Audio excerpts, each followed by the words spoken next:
Yeah, welcome very, very much to conversation. And on this 17th of July, and the year is 2018 of the Christian era. I guess that's what that is. But in any case, we have as a guest a dear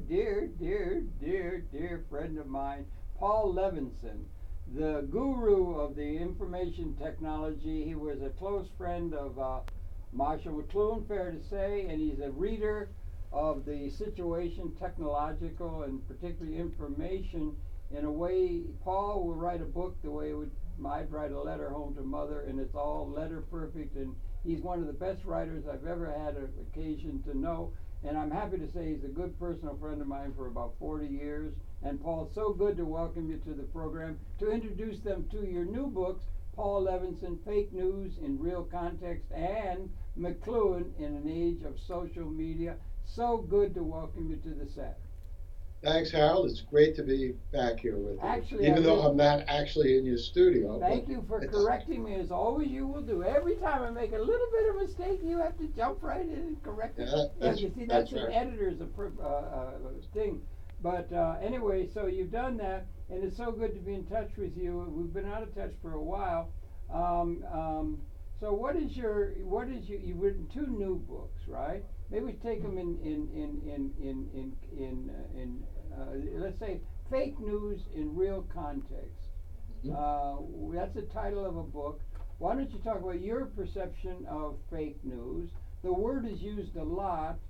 Our president uses it a lot in terms of the Democratic take on things and that, and real context. So why don't you talk about that first in terms of the implications of the title of that that article. I've read a good deal of it, and as usual, it's beautifully written and wisdom on every page. But tell me, what was your thought in writing Fake News in Real Context in this July?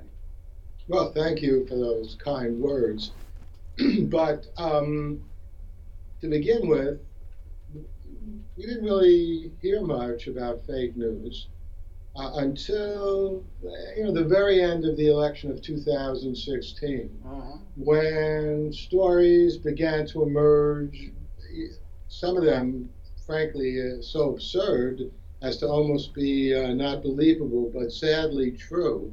About, for example, what happened at a pizza place in the Washington, D.C. area, where some nutcase, potentially a very dangerous nutcase, showed up with a gun because he had read that this pizza place was actually some kind of place where adults kept little children for all kinds of nefarious purposes in the basement. And he attacked the place?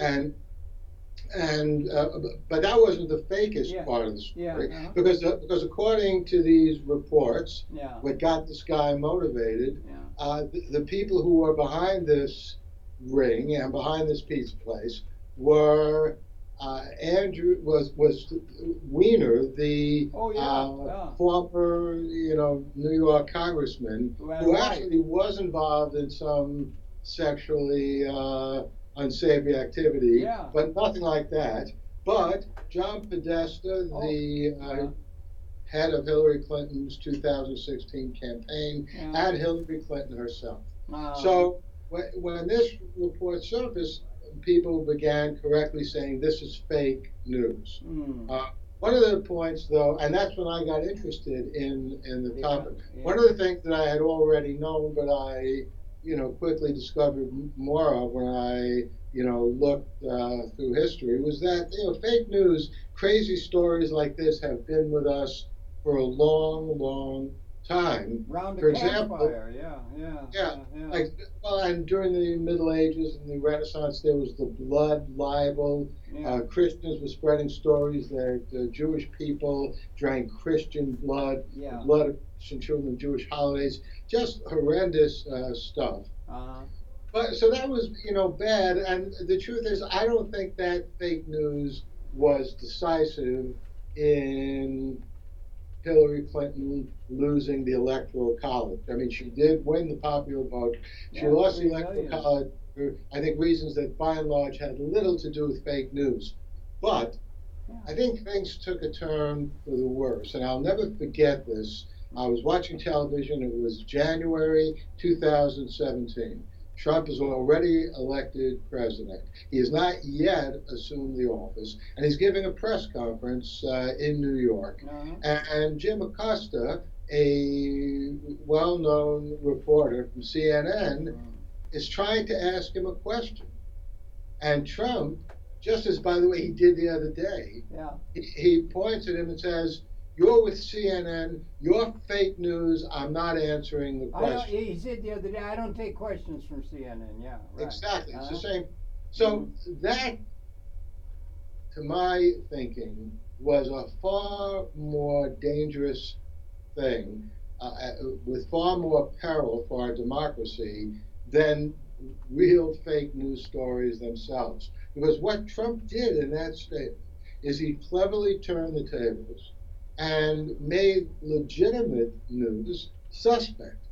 I'm not taking your question because you're fake news. He says this to CNN. He talks about the New York Times as fake news, the Washington Post, NBC, and so on.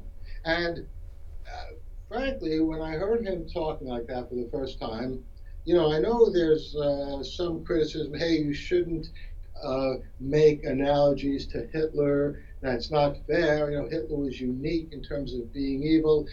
Fair enough, Hitler was unique, but that doesn't mean he really was. Yeah. He took the cake, man. He was. Yeah. But when you see someone with Hitlerian tendencies, and I would highly recommend, by the way, to your viewers, a really chilling and wonderful show called Babylon Berlin. It's a show in German. You can see it on Netflix. It takes place at the end of the Weimar Republic, which was a democracy. And it shows already, the monarchists, the communists, and the Nazis and other groups basically attacking this republic. And as we know, that republic was brought down.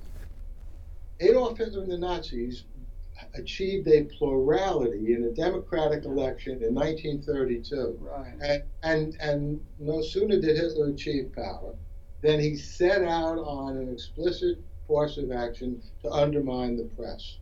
So that is what I see Trump doing. And that, in a nutshell, is the heart of what fake news in real context is about. It's identifying what I see as the primary danger of fake news, which is, again, ironically, not from fake news itself, but from Trump's clever, and it's a mistake, by the way, to just dismiss Trump as a clown, an idiot. I know a lot of things he says do sound clueless and stupid, but this is not a stupid strategy. It's a very dangerous strategy. And what he is trying to do is undermine the elements in our society that can call him on things when he's lying.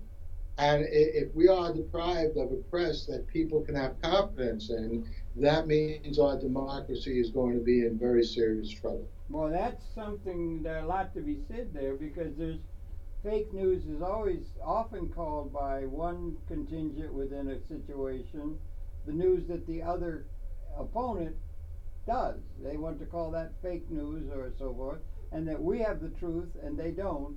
And this is the kind of argument that goes on down through the ages, I think, So is there something new about this process? I mean, the Democrats call the Republicans, and then the Royalists call the democratic things of 19th century France and all that kind of stuff. There's been attacking the other side as having fake news. So it's got a unique quality to it, though. And Mr. Trump has turned the tide from having his taken, that he's saying everything that's against him is fake news.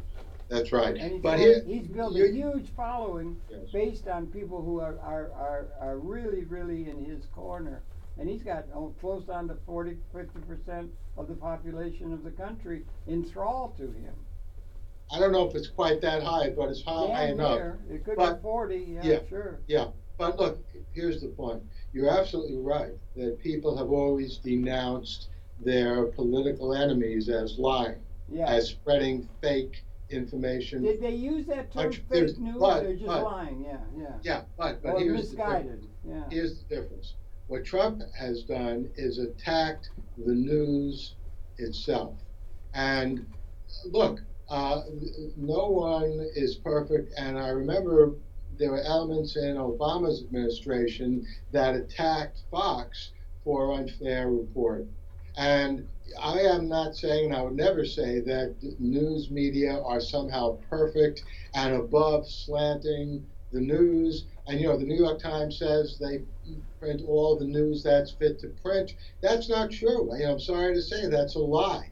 What the New York Times, in fact, prints is all the news that they deem fit to print. And they decide what's on the front page, which on page 30, what's not in the newspaper at all. So it's true that newspapers and CNN and MSNBC make decisions as to what goes on their pages or what goes on their air all the time. Right. But what makes Trump different is he's attacking systematically just about every element of our news, including even sometimes Fox News. Anytime there's anything he disagrees with, that's what I'm concerned about. And also, he's a master at it. He really knows how to work. Like I see in one of your books, I'm not sure which one. We got them both up on the screen for your information. You can't see it, but the other one, McLuhan in the Age of Social Media, you've always paid attention to it. He's really worked that system very, very effectively. He's been really good at using the Twitter, and you said it's no longer the information like Mr. McLuhan used to talk about television and that kind of thing. It's Twitter is the real question of how the world is being run now. At least it seemed to me you were insinuating Twitter is what the information business is all about now. And I don't even know how to make Twitter work. But then you know what I'm saying. Yeah. Well, Twitter is a little. Twitter's a little harder to work than television, because television you just turn on and off. Twitter you have to participate a little more. But one of the points I make in this book, McLuhan in an Age of Social Media, and as you know, McLuhan talked a lot about John F. Kennedy being the first television president. He was true. He was cool. JFK was the first television president. Barack Obama was the final television president. And this doesn't mean that Trump doesn't appear on television. He does a lot, but it's not his medium. His medium, indeed, is Twitter. And he does it masterfully. That's right. And you say that's really where the cutting edge of media influence is now, is Twitter, and he's a master Twitterer. Exactly. And one of the things again that McLuhan said that was a very chilling but true is that without radio we wouldn't have had an Adolf Hitler. And Hitler loved radio because it allowed him to communicate directly to the German people. He could lie, he could do whatever he wanted without reporters and journalists being intermediaries, which is what would happen if he was quoted in a newspaper. They would be able to frame what Hitler was saying in a way that it was one-on-one, Hitler speaking to the people. And he could but Trump uses Twitter in that same way. And he uses Twitter to bypass the traditional media. Well, all right, the traditional media being, like New York Times and that kind of stuff and everything. But he also had a case about the end of the First World War and the sellout by the part of certain people, and the fact that the people felt aggrieved, the German people felt aggrieved by the First World War and the results and so forth. They felt aggrieved and put upon by the people of the world in general, so they were able to be that side of themselves feeling very put upon and oppressed, if that's an overworked term, effectively into building a real mass, incredible kind of,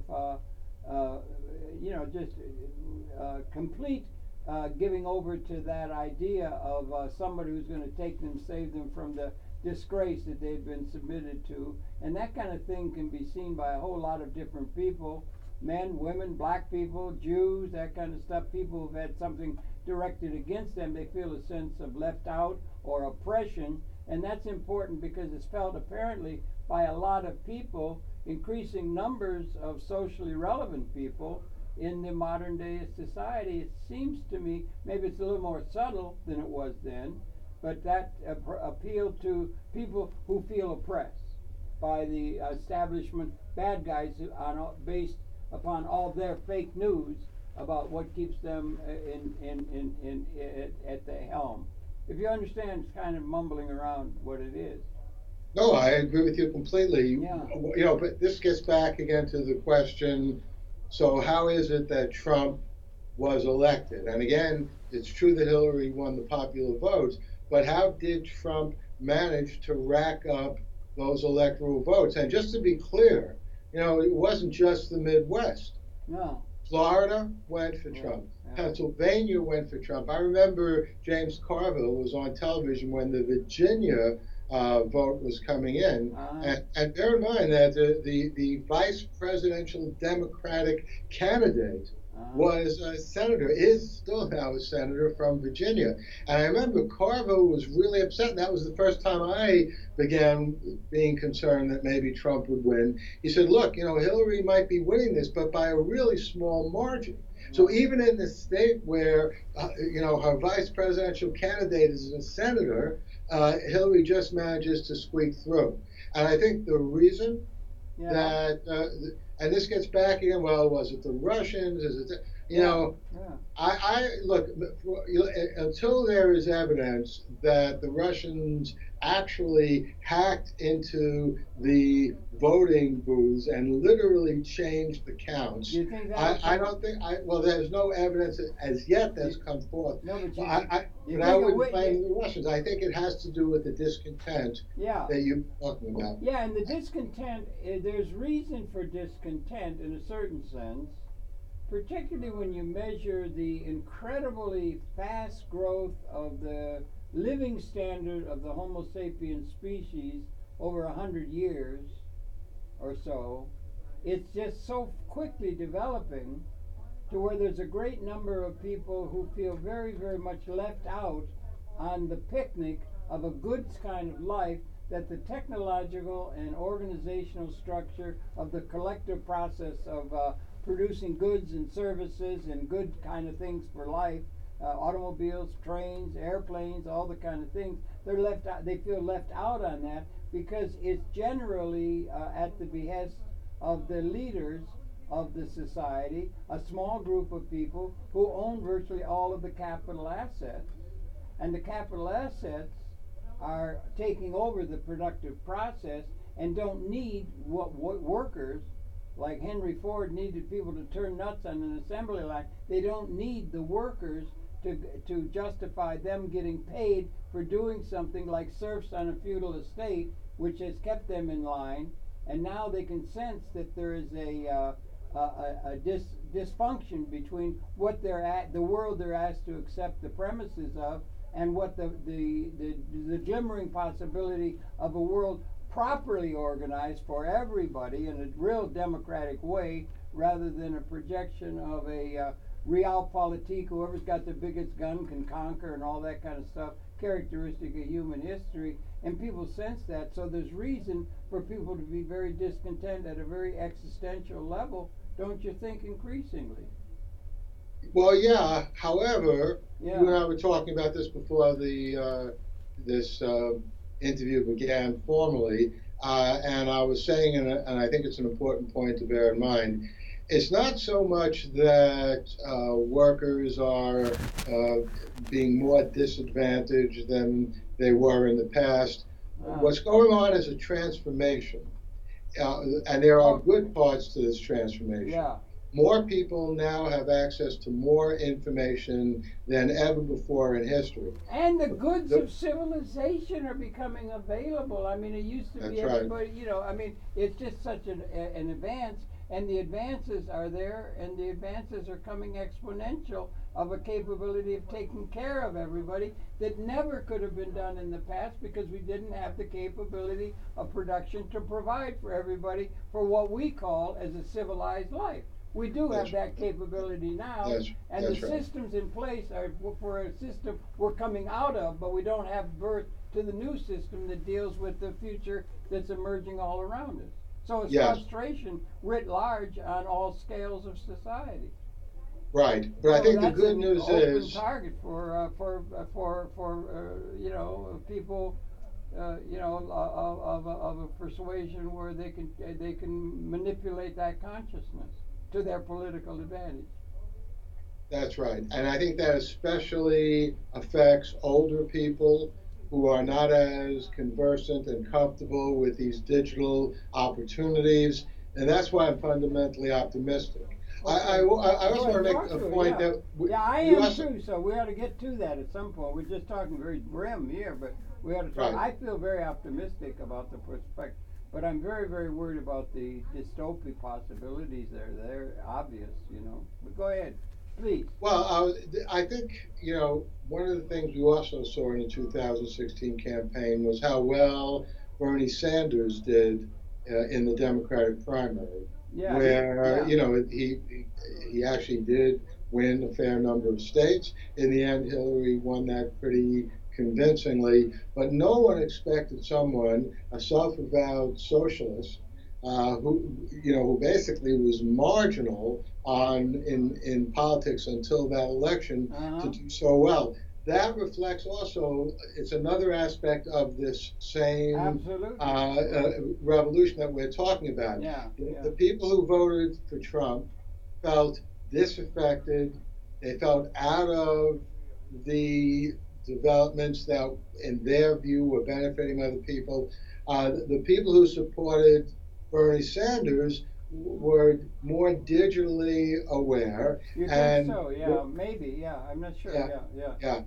So, that's why, we'll have to see, of course, what happens. And I think that, stepping back a bit from the media analysis of what's been going on, for the reasons I said, I think we are in a very dangerous situation. Because the presidency is a very powerful position. Sure is. And, what's going to happen if, for example, Putin has already gobbled up Crimea. He's already trying and, has regained control to some extent of Ukraine. What would happen if he just walks into Latvia, Lithuania, and Estonia and tries to, subsume those countries as part of the Russian Federation? You have a president who is exactly what he's going to do. So, this is very serious stuff. Well, yes and no, but there's a lot of people who think that the Western powers, the United States of America, walks with big league boots all over this country. They got military spending that is out of sight. They got armies everywhere. They march in and march over with big league boots all over the place. They influence elections all over the place. They will do it in the name of public relations or education or, all of that kind of stuff. So there's a lot of blame to go around, if it were, for both sides. Well, yes and no. There's no doubt that we influence a lot. We influence a lot of elections. They're trading on the discontent, a massive, deeply felt discontent abroad in the world at large. Yeah, well, there's no doubt that we influence a lot of elections. We do a lot of wrong things. Absolutely. However, the last time I checked, I think it's pretty obvious, unless this isn't being reported, what Trump does is he kills his opponents. It's been a while since we walked into a country and took it over like he did Crimea.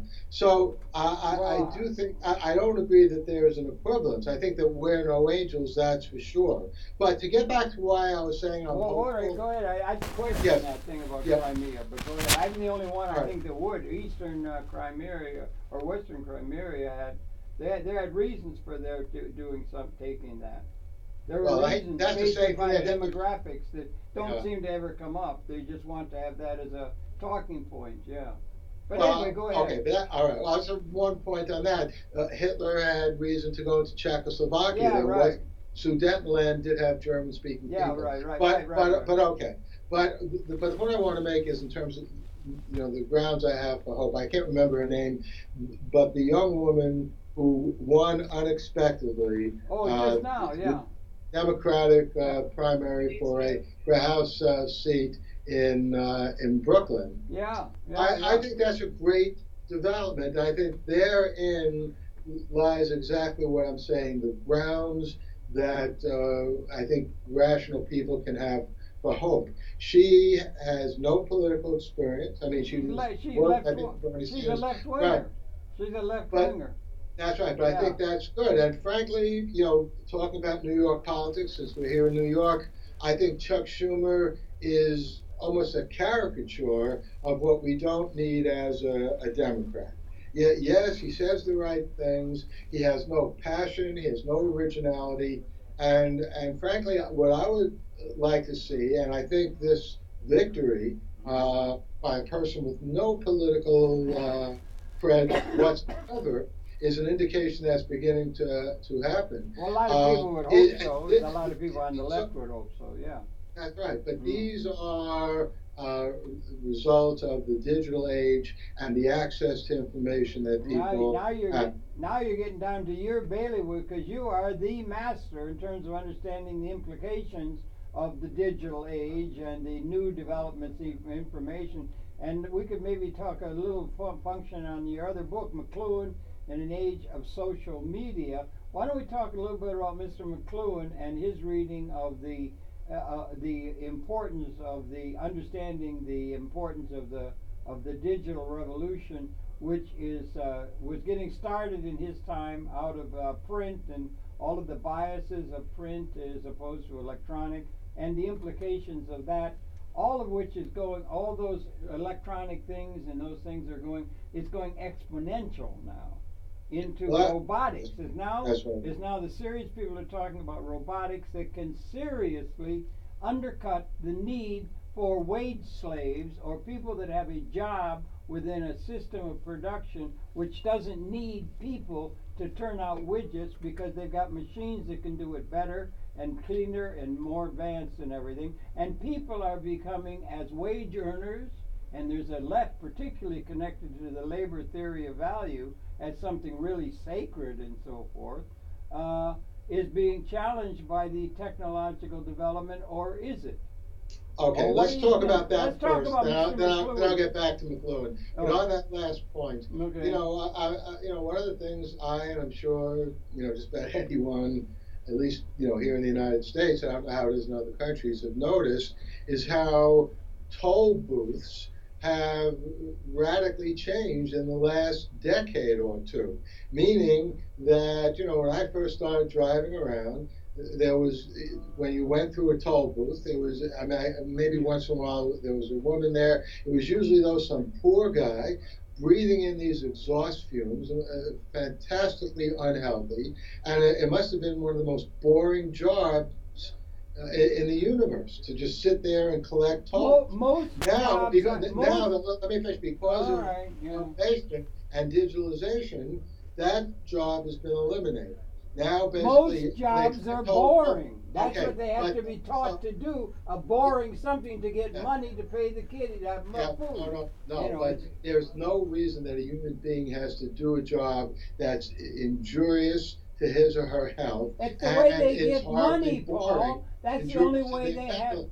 Paul, it's the only way they have to get money. Money. It's about money. But they can make money in satisfying things. Well, how are they going to make money if they're not needed?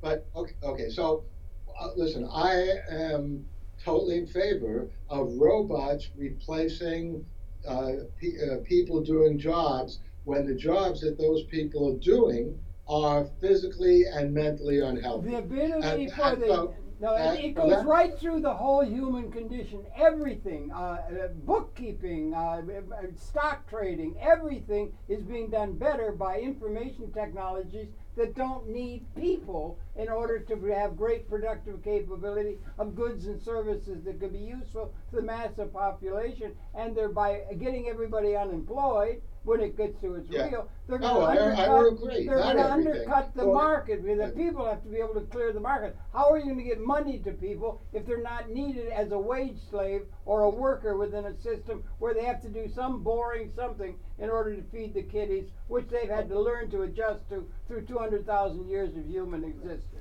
All right, well, they do jobs that are more satisfying. That's what the. So I'll give you another example. I already gave you the example of toll booths. There's obviously been a lot of talk that not even just the digital revolution, mechanization has put a lot of farmers out of business. Yeah. But here in New York and in Massachusetts, where we just worked with, on Cape Cod for the month of June, the beginning of July, there have been a proliferation of mom and pop, often organic farms. And, my wife loves shopping at farmers markets. So do I. You get better food. It's more delicious. You have a better chance of getting exactly what you want.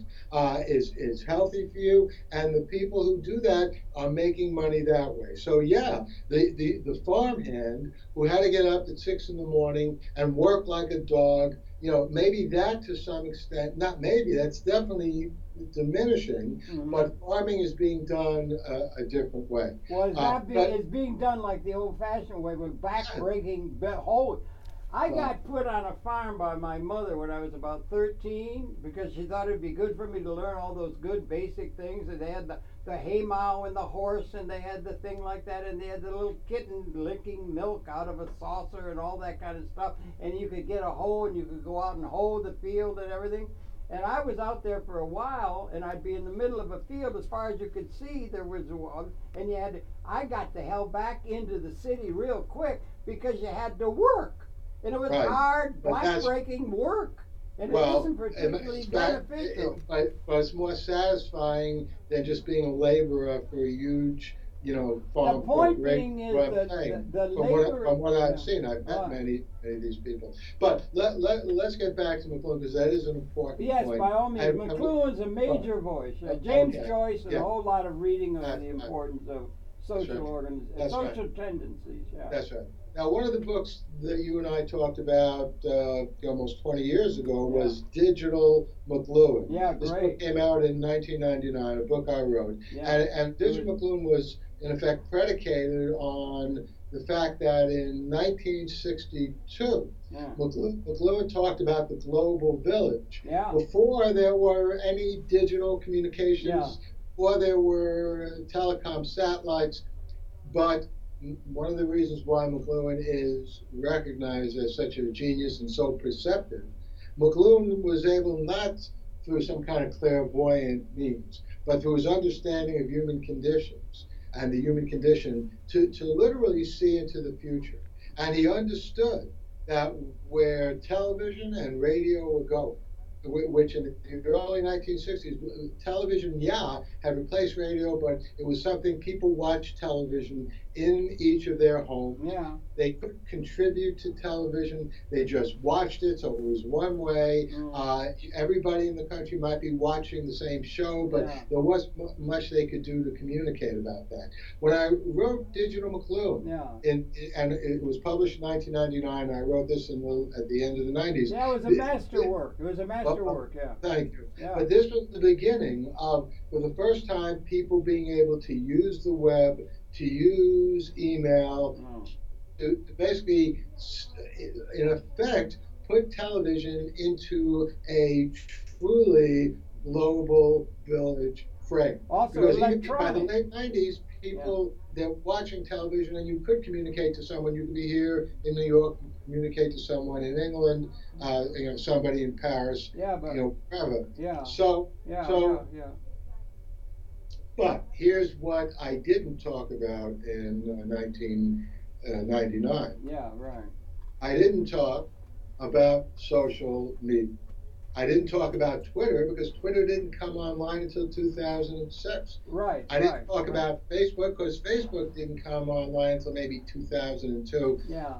And then it was just basically then only at Harvard University. Right. I didn't talk about YouTube because YouTube didn't come online until 2006. They didn't have the capacity for it to be there yet. That's right. Yeah. So, as a matter of fact, you may recall in the election of 2004, Howard Dean, a politician, formerly governor of Vermont, who I still respect, he was dubbed the first internet candidate. Right. And he lost the primaries badly to John Kerry.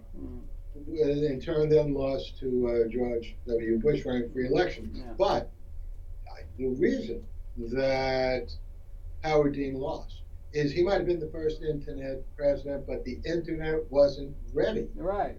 Do its, magic. It's like a pregnancy. It's 9 months. It's not 8. Exactly. When things happen, yeah. Exactly. And so, what social media do for the first time is truly make every viewer a producer, truly make every listener a speaker. And this gets back again to the importance of Twitter, and it gets back again to Trump, who learned how to use Twitter. Oh, he's a master, absolutely master at it. And you say in your thing that that's really what that's what the electronic thing is all about now. It's not television and all that. It's Twitter, and he's a master Twitterer. He really knows how to work that system for political advantage. But Mr. McLuhan used to always talk about print. We had Gutenberg. They had a thing coming, Gutenberg getting a printing press so you could get things. And the way the store of human knowledge, with the exception of, let's say, art or great works of art or something, the store of human knowledge had been passed on for some 1,000 years or more through print. You had print, books, libraries, books, reading. And Mr. McLuhan was directing, you're coming now to an electronic environment that doesn't depend upon the linear thinking that is inherent in the linear process of reading one line at a time and thinking coincident. Now, but here's what McLuhan let me finish the point. Yes. It's the multimedia presentation of information, and that I mentioned to you off camera this thing the BBC is doing about planet Earth. Masterful, absolutely masterful presentation of the realities, and it can be done and present the master thing, any subject you want to do, without a single letter of the alphabet at all on the screen at all. And if they get to, and they're going to soon, Paul, they're going to get to about 7,000 languages. We're losing the languages very rapidly, particularly some of the Indian. The New World, and that we're losing those 7,000. They're going to get to a point where simultaneously the 7,000 languages are going to be translated one into the other simultaneously without anything. You'll be able to have the store of human knowledge done, multimedia presentations of the store of human knowledge with an audio that can be translated into the language, so you can put it in front of a guy to Tanzania, and it'll be in Swahili, and you can make that transition. You can bypass print and linear thinking, and that's what I think Mr. McLuhan maybe was on about. I don't think it's such a bad idea that the store of human knowledge can be put in very, very interesting multimedia presentations of the store of human knowledge. That's something I think is part of what Mr. McLuhan saw coming and upsets the literati. Yeah, however, I don't think that's the complete story. Probably not. Because when McLuhan was writing, you are completely right. It was a choice of either print fixed to paper, which indeed encouraged and facilitated linear thinking, versus television and radio. They think that's rational. But that's right. However, this is again the point about social media, and again the point about Twitter. What is Twitter? Is Twitter images? Yeah, there are images on Twitter, and Instagram is very popular, but Twitter is words. No, it's 144 characters. There's no images. Right. It's now more than that. It's 288. They expanded. They did. Okay. But it's the same point. It doesn't matter whether it's short or longer. People are dealing with concepts, thoughts, feelings that are encoded in written language. And that's why what we're seeing is not just a triumph of electronic all-at-onceness, what you were talking about, which was the case in the 60s, the 70s, the 80s, the 90s. It's still the case with multimedia. It still is the case with multimedia. But multimedia are just part of the overall picture. Yeah. I'll just give you another example. If you want to find out, this gets back to fake news, if you want to find out whether something is true or not, basically all you need to do is Google it, and you can immediately see if there's a report there, and every major news medium and Wikipedia, and throw in anything else, are reporting the same thing, chances are it's true. Well, okay, but if someone posts something and you find that the New York Times isn't reporting it, the Wall Street Journal isn't, CBS, NBC, CNN, they're not reporting it, then chances are it's not true. In all of those cases, the vehicles of whether or not what you're seeing is true or false, yes, there could be pictures, and pictures are certainly part of the picture, but there are words, written words there as well. Why does there have to be? I really think you're taking exception. I would take exception. I think the store of human knowledge is going to be done multimedia. I don't know. What do you mean by multimedia? Really good, and that's the way you get at truth. That's also where you get into mixed things. It's not just 1, 2, 3, 4, 5. It's hues of blue and glue and blue, and hues of birds and blues and blue. And you can do multimedia like reality, like you see when you walk through the world. Not some linear thing where everybody's looking for a linear thing because that's what we've been ever since Rome or something. We had linear. And it's not, that's what's transitioning, and it's going to have to be subsumed within the social and political and economic organization of the society. Is going to have to deal with a population that's going to be very, very literate because they've been able to have presented to them information in a way which is very captivating to everybody and can be done once we get past the language barrier. Well, yeah, so I agree with you. And put the library books back in the library, and don't be depending upon this print that is thought of as so important in order to have something really verifiable. It's I think we're going to be getting to that. That's just a thought. Okay. I'm not sure if I heard the last thing you're saying. Well, you're no, saying it's just that we are transcending the period of print. And, and literacy and linear thinking and all those kind of 1, 2, 3, 4 ways of thinking that Mr. McLuhan used to talk about. Right. And saw what was coming. Yeah. My point is, yes, literacy is going to continue. It's not going to be transcended. It's going to be literacy, though, in a slightly different medium, in a slightly different way. So you mentioned libraries. Libraries.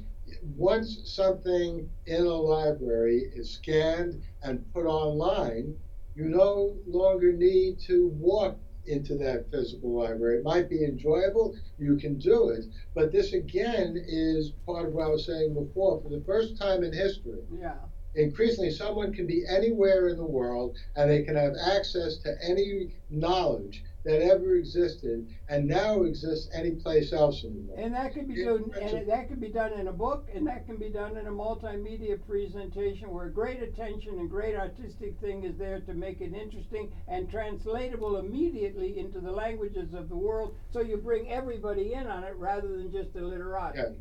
Well, that's absolutely true. Yeah. But you can also get the book immediately on Amazon Kindle. Yeah, so, but you don't want to have the people reading. Now, a lot of people do because that's the way the social order is thought about. And that's the way social order is there.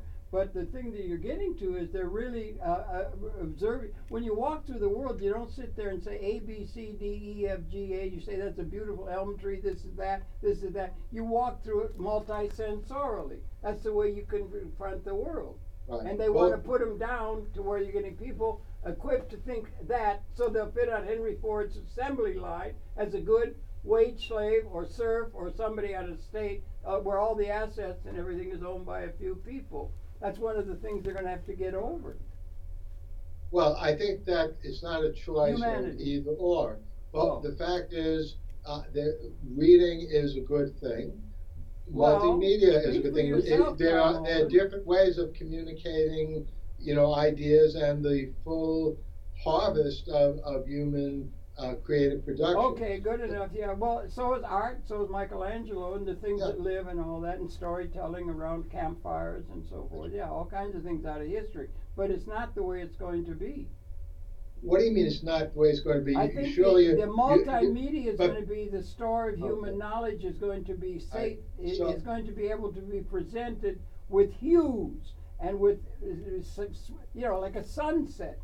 Well, the sun was shining at 13 degrees on the horizon of the thing where the elm came out and the leaves came, and they can describe it all down into linear thinking, so people can think linearly. They're going to be thinking the way people and preserving the way people do when you move through the world. Okay, but here's the point again. Let's look at the usurpation of television and its central role in politics and many other aspects of human life by Twitter. Okay, so television is images and verbal words, right? That's television. That is Twitter, true. Let me finish. Twitter is written word. Yeah. So that's why I just want to keep getting back to this idea that somehow we're going to be less literate, we're going to be reading less. Yeah. Not is that not happening, it's going in the other direction. To the extent that kids use they watch television, you don't have to go any further. Well, the television sucks. All the television do is selling cough drops, and it's all given over to the co-op, the business of it, selling stuff to people. Yeah. And everything. It's not presenting anything like the store of human knowledge in a way that could be taken up by them. And they're taught to be serfs in their mental way of thinking. All right. By that. Let me just give you another example. There is a show that my wife and I slaves are being taught how to be a slave. Yeah. Okay. It's called Secession. And it's about a hypothetical media mogul, maybe, basically someone who owns the equivalent of Fox or CNN, Rupert Murdoch or Ted Turner years ago, whatever. It doesn't matter. But the story takes place in 2018, and the old guy who's running, the equivalent of Rupert Murdoch or Ted Turner, he's all about buying more television stations. Yeah, right. But younger people are saying television is dead. Now, I don't think television is dead. I don't think it hasn't begun to bloom yet. What they're saying is, when they say television is dead, they're saying it's no longer the cutting edge of what's going on. Well, okay, and again, cutting edge are Twitter, YouTube, Facebook, Instagram, and so on. Okay, YouTube. So YouTube is a form of audio-visual. Well, that is. Yeah, and you can see that BBC program is staggering what they've done. Right. And they couldn't do it with all the letters in the alphabet written from here to Mars. They couldn't get any kind of connection with the human consciousness and everything that they've been able to put. They should have those kind of programs on every discipline, and they shouldn't be breaking up everything into individualized things in order to control the population, which is what they've done out of the literate age. I think that's I don't get what you're talking about. No one is trying to control the population. You don't think so? I'll give you an example. I am an author, right? Are my words written to control the population? No. And I don't know any author whose words are written. I mean, there might be some others. Maybe Hitler was trying to do that with Mein Kampf. But the fact is, or Karl Marx with Das Kapital. I'm not trying. Most authors are not writing to control the population. They're writing to express their ideas in a form that people can think about and, There are, well, maybe, but disagree with. I think it's going the way of the quill pen writing, I really do. I think it is. The typewriter, you type one letter at a time and all that kind of stuff. And we're coming into multimedia, that's all. Yeah, and I think it's really a major transformation. But I have a statistic. Yeah, okay. Give me the statistic. This came out a few years ago. Actually, almost like 10 years ago. Kids, and now it's people in their 20s and 30s. Listen to this. Prefer texting on their phone. and text on their phone, that is write messages on their phone, to talking on their phone. And that's exactly part of what I'm talking about. Well, maybe in order to do that, that is a kind of literacy. That's basically communicating thoughts, feelings, ideas through the is that part of Facebook also, do you think? Or texting? Yeah. Is definitely what do you call that thing that Trump's so good at? Twitter. And you think Twitter is sort of the leading edge of the information technology, right? At the moment. Yes, I think Twitter, messaging on Facebook, messaging on smartphones. Yes, that's the cutting edge. That's where it's at. Where is it heading? Where is it going to be 20 years from now, do you think? Well, I think where it's heading is one of the things that the people, here's my phone, who are constantly struggling to do, is to make the phone more efficient, to make it harder for you to forget the phone someplace. You and I might have even talked about this a few years ago, and I still think this is the answer. A lot of people are frightened by it. I think we're moving towards a situation which is going to have our communication device embedded in us. We'll be able to shut it off and take it out if we don't want to. But basically, that way we won't have to worry about, if I want to get woken up in the morning, I don't want to have to, I set my clock on my phone, but let's say I left my phone downstairs and I'm upstairs sleeping, and let's say my wife got up and left early, so I'm out of luck. But if I had like a little thing embedded, I could easily set it. I know people find this frightening. No, not necessarily. Spell it out a little bit. Embedded. You mean something like a chip embedded in the person and entity. Just spell it out a little bit, Well, yes. I mean, I think there have been like several attempts. Like, for example, Google Glass a few years ago, and it didn't really work out because it was clumsy. But again, the idea is to make this, which is a great improvement over old glubby telephones that you and I grew up with, but to make that so much smaller, so much more difficult to leave home, so much more difficult to lose, and also recharge, right? Anybody who has a phone is constantly worried about the phone. My wife just bought me a great little charger. It's a little portable charger. And I teach a class, by the way, here's an example. I teach a class, the roster is on this phone. The what? The roster of the students, you mean, right. And so, but let's say I leave the phone in my office, or I forget it at home, or whatever. If you go out of the house today, and you're driving in your car or going anywhere, and you realize you left your phone home, unless you're really far away, if there's any chance at all, you're going to drive back to your home and pick up your phone, because you feel naked now, literally isolated without your phone. So where I think it's probably true, across the world, increasingly, right. Okay, go on, spell it out, I've been talking too much. No, great. I think I love talking to you. I think that where it's headed is devices that are more intrinsically a part of us. Embedded in our brain or something? Or I mean, look, in the same way. I know. It sounds science fiction, but it might be true, Right. Because we're doing this on Skype. But it is almost impossible for me to leave the house without my eyeglasses, right? Because if I get into the car, I realize, hey, I'm not seeing things as clearly, so I go back and get them. So where I think we're headed are communication devices, whether you call them phones, whatever, which are ever more powerful, can do more, can connect faster. The other thing, this is obvious, there's still some parts, even here in New York State, where you're driving, and I can't believe it. You don't have service. Range? Yeah, you're out of range. Are there places where you're out of range on this planet? Where? Well, I can tell you where. Upstate New York. I'm not even upstate New York. I'll tell you where. I live in White Plains. I drive down to Fordham University or down to Manhattan on a place called the Sprain Brook Parkway. I'm telling you, if I'm driving about 55 miles an hour, there's a 2-3 minute stretch. I would say a little north of Yonkers. Yeah, oh, Yonkers. Yeah, we're 45 minutes from Broadway. Okay, George M. Cohan, yeah. That's right. So where we're headed is to an environment in which we are more reliably connected to our devices, where we have better access. Look, and thereby to the rest of humanity, better connected, maybe.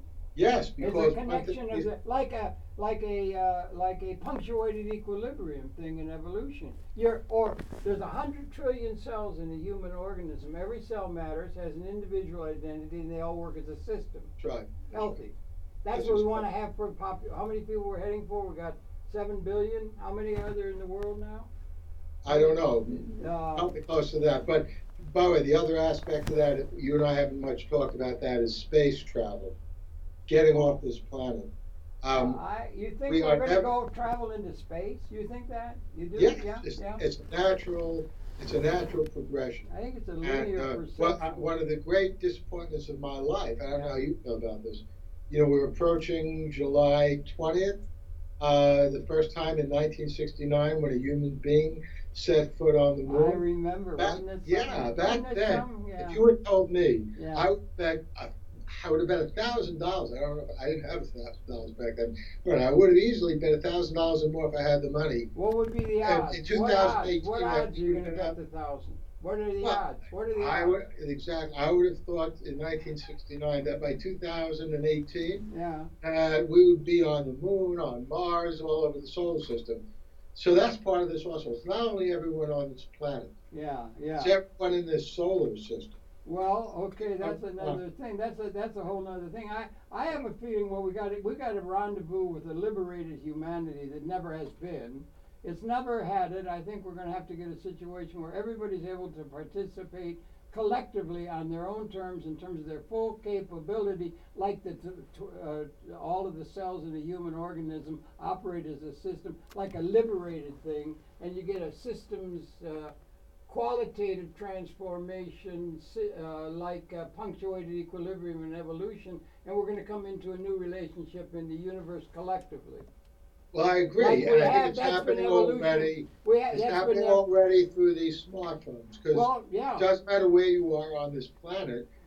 Chances are you're going to have a smartphone. It means you can get onto Twitter, you can get onto Facebook, you can get onto YouTube and see this very conversation. Yes, and this conversation with Paul Levinson should be required in every course on any university in this country, including kindergarten. Kindergarten children should be submitted to listening to me talk to you, Paul. And that's going right off the deep end now. Paul, you are a master writer. I'm telling you, you really got it down really good. I'm so happy that you're on the planet bringing such understanding of the media. Thanks for introducing us all to a real understanding of that giant Marshall McLuhan and James Joyce and some of the major people who contributed. Thank you for such a very well-led life, and thank you for participating in this program, which unfortunately has come to an end now. Anytime, Harold. It's my pleasure. We got to keep meeting like this, Paul. Absolutely. It's been far too long. We got to stay in touch with one another. Absolutely. Okay. I'll be happy to come on anytime. All right, that's it. All the best to the family.